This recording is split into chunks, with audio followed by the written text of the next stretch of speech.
आपके पास 1 घड़ी का टाइम है ना, तो आप 1 घड़ी बैठिए। आपके पास 2 घड़ी का टाइम है, आप 2 घड़ी बैठिए। आपके पास अगर आधी घड़ी का टाइम है तो आधी घड़ी बैठिए। लेकिन जो टाइम है, जितना टाइम आपके पास है, उतना टाइम आपको परमात्मा के चरणों में ध्यान करने के लिए बिताना है। अगर हम अन्यथा करेंगे ना, यहाँ राम जरोखे बैठ के सबका मुजरा ले, जाकी जैसी चाकरी वाको वैसा दे, जिसकी जैसी चाकरी उसको। तो इसलिए भगवान देख रहा है। हम लोग कहते ना कहाँ भगवान है, चलिए कोई न कोई गलत बात करते हैं तो कहते कहाँ भगवान, कोई बात नहीं, अरे भगवान माफ कर देगा। भगवान कभी माफ नहीं करेगा, क्योंकि परमात्मा का कारण केवल एक है, वहां पर कोई काम नहीं। आप बैंक जाएंगे, एक सिस्टम बना हुआ है, बैंक में जाएंगे, पर्ची भरेंगे, नाम सही भरेंगे, पैसा जमा हो जाएगा, आपके खाते में चला जाएगा। और अगर आप बैंक जाएंगे, अपने नाम की स्पेलिंग मिस्टेक कर देंगे तो आपका पैसा आपके अकाउंट में नहीं जाएगा। इसी प्रकार से ये जो कर्मा बैंक है, यहाँ पर जो हम करते हैं, यहाँ पर जो हम देखते हैं, यहाँ पर जो हम दैनिक क्रिया करते हैं, उनका सबका बैठ करके परमात्मा का एक सिस्टम बना हुआ है। उस सिस्टम में जितना आप परमात्मा में मोह करेंगे, जितना आप परमात्मा के चरणों में रति करेंगे, उतना ही सिस्टम आपका डेवलप होता चला जाएगा। तो कहने का तात्पर्य, जीवन में जब सुचिता आती है तो मां परांबा भगवती स्वयं अपने आप कृपा करती है। और वो सुचिता का निराधार नहीं है, उसका आधार है श्रद्धा, उसका आधार है विश्वास, उसका आधार है दैनिक क्रिया, और उसके आधार है दैनिक के कर्म, और उसका आधार है मन का संतुलित होना। तो इस प्रकार से जीवन की वितृष्णाओं से जब चारों ओर से कहीं सहायता न मिले तो वो याद करें उस भगवती को। क्या कह करके? भगवान को याद करें, श्रीमन नारायण को याद करें, मां भगवती दुर्गा को याद करें, और एक ही रट हो, हे भगवती दुर्गा आपकी जय हो, हे भगवती काली आपकी जय हो, हे भवानी चामुंडा आपकी जय हो, हे कात्यायनी आपकी सदा जय हो, जय हो, जय हो। जब ऐसी प्रार्थना निकलती है, जब ऐसा स्नेह होता है, जब ऐसा प्रेम होता है, जितना प्रेम आप अपने बच्चे से करते हैं, जितना प्रेम आप अपने पति से करते हैं, जितना प्रेम आप अपने मायके से करते हैं, जितना प्रेम आप धन से करते हैं, अगर उसका आधा भी लव लग जाए भगवान में, तो निश्चित रूप से जो आपकी लव लगी है वो दुगना विस्तार होता चला जाएगा। फिर आपको धन नहीं चाहिए, फिर आपको बल नहीं चाहिए, फिर आपको जन नहीं चाहिए, फिर तो एक ही बात चाहिए, अब प्रभु कृपा और करहु यही भांति, अरे सब तजी भजन करऊं दीन राती। अब हमें कुछ नहीं चाहिए, अब क्या चाहिए? अब तो हमें ऐसी कृपा कर दे जिससे भजन होता रहे। और भजन कैसे होगा? देखिए, मैं इस चीज के बिल्कुल अगेंस्ट। आपके पास जितना समय है, अब मैं देखता हूँ कई माताओं से मैं मिलता हूँ, कह रहे सोमवार का भी व्रत करती हूँ, बृहस्पतिवार का भी करती हूँ, इतवार का भी व्रत करती हूँ, एकादशी भी कर लेती हूँ, पूर्णमासी। आप कहना क्या चाहते हैं? अरे भैया, एक व्रत सप्ताह में एक व्रत करें और उस व्रत का परिचालन श्रद्धा के साथ करें। मैं देखता हूं सुबह मंदिर पे बैठ करके कई माताएं थोड़ा हनुमान चालीसा, थोड़ा शिव चालीसा, थोड़ा दुर्गा चालीसा, गणेश चालीसा, जितने चालीसा सबका पाठ करते हैं। क्यों भाई? एक साधे सब सधे, सब साधे सब जाए, एक इष्ट बनाइए। अगर आप भगवती दुर्गा को वैसे तो कहा गया है पतिव्रता पत्नी के लिए उसका पति देवता है, और एक ब्रह्मचारी के लिए उसका गुरु देवता है, गृहस्थ के लिए उसके ईश, उसके गृहस्थ के जो ईश हैं, उसके परंपरा की जो देवी हैं वो इष्ट हैं। अगर इनका भी विधिवत पालन किया जाए और कुछ न मिले तो माता पिता को अगर गुरु बना करके पूजा अर्चन किया जाए तो सारे विघ्न शांत हो जाते हैं। इसलिए हम प्रणाम करें उस संस्कृति को जहां पर बैठ करके माता पिता को गुरु का दर्शन, सबसे पहले कौन? मातृदेवो भव।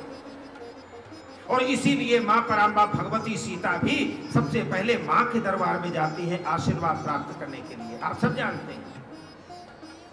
और उस आशीर्वाद को जब मिलता है तो आपकी बेटी के विवाह तुरंत होगा, आपके यहाँ किसी प्रकार का कष्ट होगा उसका निवारण होगा, आपका पुत्र विद्यावान बनेगा, आपकी पुत्री यशस्वी बनेगी और आपका परिवार परंपरा में गिना जाएगा। लेकिन वो कब? जब भगवान राम राघवेंद्र सरकार के साथ साथ में भगवती दुर्गा की कृपा हो। भगवती सीता प्रार्थना जय जय गिरिवर। आप सब लोगों को पता है सीता स्वयंवर के पहले मां ने विदेह तनया को, जनक जननी जानकी को भगवती पार्वती के मंदिर में पूजा के लिए भेजा है। अगर कोई भी किसी की भी पुत्री जिसका विवाह न होता हो 40 दिन तक भगवती के मंदिर में जाकर के अगर ये प्रार्थना करे तो उसका विवाह निश्चित है, और मन इच्छित वरदान प्राप्त होगा। जो भगवती ने बाल कांड में स्वयंवर के पहले जगत जननी जानकी ने भगवती की प्रार्थना की, जय जय गिरिवर राज किशोरी और जय महेश मुख चंद्र चकोरी, जय गजवदन सदानन माता और दुष्ट दलनी दामिनी दोती गाता। जय जय गिरिवर राज किशोरी। जो आप देखते हैं ना नव दुर्गा के रूप में, प्रथमम शैलपुत्री च, द्वितीयम ब्रह्मचारिणी, तृतीयम चंद्रघंटेति, कूष्मांडेति चतुर्थकम, पंचमम स्कंदमातेति, षष्ठम कात्यायनी तथा सप्तमम कालरात्रीति महागौरीति चाष्टमम, नवमम सिद्धिदात्री च नवदुर्गा प्रकीर्तिता। भगवती के जो नव स्वरूप हैं, चाहे वो ब्रह्मचारिणी हो, चाहे कूष्मांडा हो, चाहे स्कंद माता हो, चाहे कालरात्रि हो, जब जब समय पड़ा, जब जब भक्तों पर भीड़ पड़ी, भगवती ने नया स्वरूप धारण करके अपने भक्तों की रक्षा की है। भक्त जब प्रेम से बुलाता है, मुझे याद आता है नारद भक्ति सूत्र में भगवान नारद पूछते हैं भगवान विष्णु से, और ये गाथा प्रचलित गाथा है। भगवान नारद पूछते हैं विष्णु से, भगवान आप कहां मिलते, आप कहां रहते हैं? मैं आपको बता दूं, कलयुग केवल नाम आधारा, सुमिर सुमिर नर उतर ही पारा। आप सब लोग जानते हैं, लेकिन इसका प्रमाण शास्त्रों में भी मिलता है। ना हम बसामि वैकुंठे योगी नाम हृदय पिना मद भक्ता यत्र गायंती तत्र तिष्ठामि नारदः। मैं वहां पर वास करता हूं जहां पर मेरे भक्त गायन करते हैं। इसीलिए तो मैं बार बार आपसे कहता हूं ना, भगवान का नाम स्मरण करें और एक जगह बैठ करके कथा का श्रवण करके जब नाम स्मरण किया जाता है तो निश्चित रूप से जीवन हमारा सफल हो जाता है। इसलिए कहाँ ही सुनहि अनुमोदन करहि, ते गोपद इव भव निधि तरहि। कहते हैं, सुनते हैं, अनुमोदन करते हैं, वो निश्चित रूप से इस भवसागर से पार हो जाते हैं। उस पर ब्रह्म परमात्मा की कथा जब हृदय से स्मृत होता है, और भगवती सीता आज हृदय से प्रार्थना कर रही है।